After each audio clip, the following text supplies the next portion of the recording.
Tonight on KGW News, new protests from LA to New York. God help us.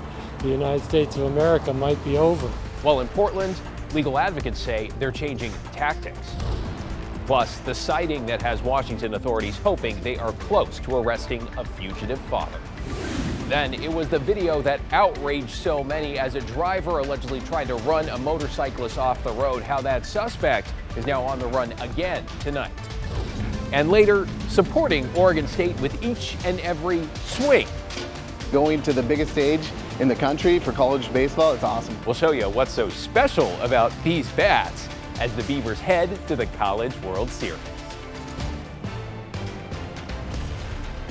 First at 11, new details on the search for a triple murder suspect in central Washington. Thanks for joining us. I'm David Molko. That's where authorities believe they are closing in on the father accused of murdering his 3 young daughters. Catherine Cook is monitoring those new developments, including a possible sighting. Catherine, what do we know? David, right now, crews are tracking Travis Decker through the mountains of Chelan County. That's where they think hikers spotted him alive.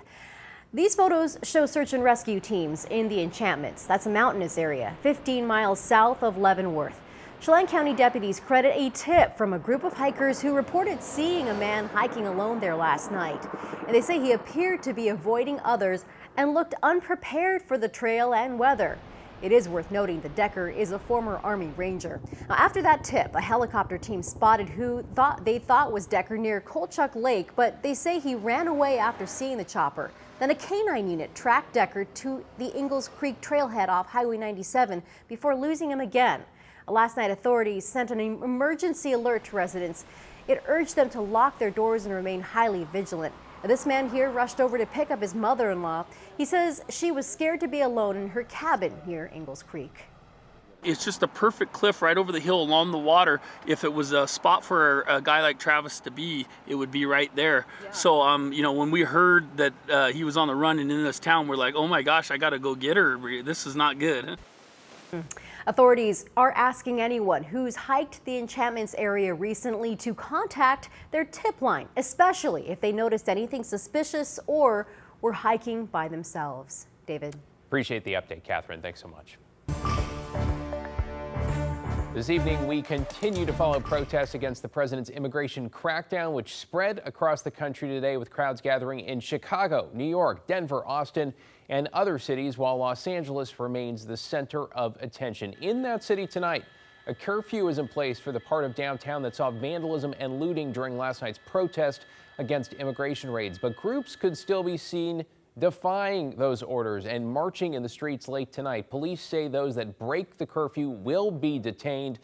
This comes as California's Governor Gavin Newsom continues to push back against the federal response, which has now sent Marines and National Guard troops into the city. Donald Trump's government isn't protecting our communities. They're traumatizing our communities. And that seems to be the entire point. California will keep fighting. We'll keep fighting on behalf of our people, all of our people. Well, and here is some of what President Trump had to say. What you're witnessing in California is a full-blown assault on peace, on public order, and on national sovereignty carried out by rioters bearing foreign flags. Very simply, we will liberate Los Angeles and make it free, clean, and safe again. There have been 5 straight days of immigration raids in L.A. NBC reporting ICE agents are expected to continue those arrests for possibly another 2 months. Meanwhile, protesters have set up an encampment at Portland's ICE office. The small group says they will not leave until their voices are heard. Very angry about the abuse of rights by ICE and by the Trump administration and their failure to comply with the Constitution and to give people due process. We'll talk about that in just a second. Portland police were called in over the weekend, by the way, to remove rocks and wood that demonstrators had laid out blocking the driveway at the center. Chief Bob Day has also said he will not allow demonstrators to occupy the property as some did back in 2018. Well, meanwhile, 2 more asylum seekers were arrested this morning at immigration court in Portland, but this time around, attorneys were able to intervene, keeping the 2 men from being moved out of the state. Alma McCarty joins us live now after speaking with those attorneys tonight. Alma?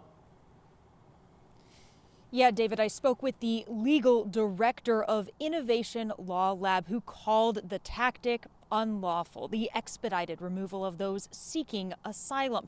And after what happened last week, many in the community stepped in. Portland is lucky to have a really amazing community of people who care about this. As Portland demonstrators gathered in plazas. When immigrant workers are under attack, what do? Stand up, fight back! And camp outside the ICE facility. Other supporters head downtown. This community response has just been really overwhelming. So there have been volunteer lawyers and legal observers at the court every day. Jordan Cunnings, the legal director for the Innovation Law Lab, explains that presence made a difference. They were arrested immediately upon leaving the courtroom. We were then able to file the habeas petitions extremely quickly. And so we're lucky that the federal judge on the case intervened almost immediately and issued an order preventing their transfer out of the state of Oregon. Cunnings explains the two men, one from Venezuela and the other from Ecuador, were complying with the legal process and showing up for their scheduled court hearings. According to court documents, ICE then moved to dismiss the asylum cases. The immigration court granted those requests. Last week in Portland, we saw ICE beginning a really horrible, unlawful tactic of moving to terminate people's pending immigration proceedings in an attempt to then place them in a fast-track deportation process. Attorneys have challenged those first two arrests of a 24-year-old transgender woman and of a 24-year-old man, both from Mexico, but not before the two were taken to an ICE processing center in Tacoma. Particularly worried about their safety, and since they continue to be detained, OJM, as a transgender woman, is being held in solitary confinement for her own safety. Cunnings says they'll continue monitoring and offering representation to those arrested at immigration court. We hope ICE realizes this tactic is illegal and it's a waste of their time, because we're going to push back on every single detention. Now, the U.S. District Court judge ordered that neither asylum seeker today could be moved out of Oregon with at least 2 days advance notice filed in writing. And of course, we reached out to ICE for a comment or a statement on all of this, and we have not yet heard back. David, back to you. Thanks, Alma. Appreciate your reporting tonight.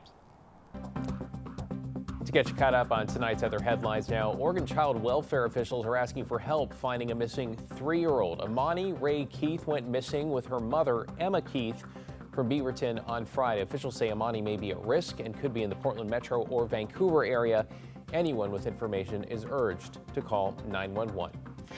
Well, the driver charged with attempted murder for allegedly trying to take out a motorcyclist on Highway 26 has now ditched his GPS anklet and made a run for it. You may remember this video from the May 5th incident near Cedar Hills Boulevard. The motorcyclist survived and suffered minor injuries. According to court documents on Monday, Samir Hilio Pizzotto Filho removed his GPS monitor, and the person responsible for him under the court order found it sitting on the couch. A warrant is now out for his arrest. A serial armed robbery suspect in Multnomah County has pleaded guilty to 6 robberies. Authorities say Corey Jackson robbed 5 marijuana dispensaries and a bar, often holding employees at gunpoint. This is surveillance video from some of them. An accomplice is already serving a 20-year sentence. Jackson is set to be sentenced next month and still faces charges in other counties. And starting this Friday, recreational burning will be banned in Vancouver for the season. That means no campfires, no fire pits, and no outdoor fireplaces, though gas and charcoal are still okay. The Vancouver Fire Marshal said the ban is based on the wildfire risk, including weather conditions and how dry the vegetation is. The ban will remain in place throughout the summer and fall or until conditions improve. Those who violate the recreational burn ban may get cited and receive a $500 fine. Well, for now, though, a break in the heat should help fire conditions. Here's a live look outside on this Tuesday night, where if you looked up, you might have seen a rare event in the sky. Chief Meteorologist Matt Zafino is here to explain. Matt? Yeah, that's right, David. And one of the things that makes this rare is you don't have to look too far up. We're talking about the full moon. It is the strawberry moon in the month of June, and we have a short time lapse for you here from our camera in the Dalles. Look how low in the sky, what a shallow angle it's making. In other words, it's not going like straight up like the full moons do in the wintertime, and when they get really high in the sky, you're looking straight up. This one is actually not going to get very high in the sky at all. In fact, it'll reach a peak that is the lowest peak in the sky in 19 years. So here's a live shot now from the Dalles. This is live. That, by the way, is the star Antares there. Temperature in the Dalles 76. Still pretty good wind out there. But the moon is super interesting. Again, it's the full strawberry moon, and this is called a major lunar standstill. And the reason for that is the sun's gravitational field has an effect on the moon's orbit around the Earth. So it varies on this 19-year schedule. And right now, at the major lunar standstill, it means the moon will be at its lowest point in the sky during the full moon, which is closest to solstice, which of course is our strawberry moon. Scattered high clouds, that's it. The coast may obscure the low clouds may obscure the moon there just a bit, but it only happens every 19 years. Won't happen again until like 2047. We had moonrise at 9:17. So again, a great night to look at the moon. You don't have to look very high. Then there's sunset. We have our first 9 o'clock sunset of the year tomorrow and the latest sunsets of the year going through July 8th. We'll have more on this, and we're tracking thunderstorms in southeast Oregon as well, David, in a bit. Back to you. A lot of folks love those longer days. Thanks, Matt. Appreciate it.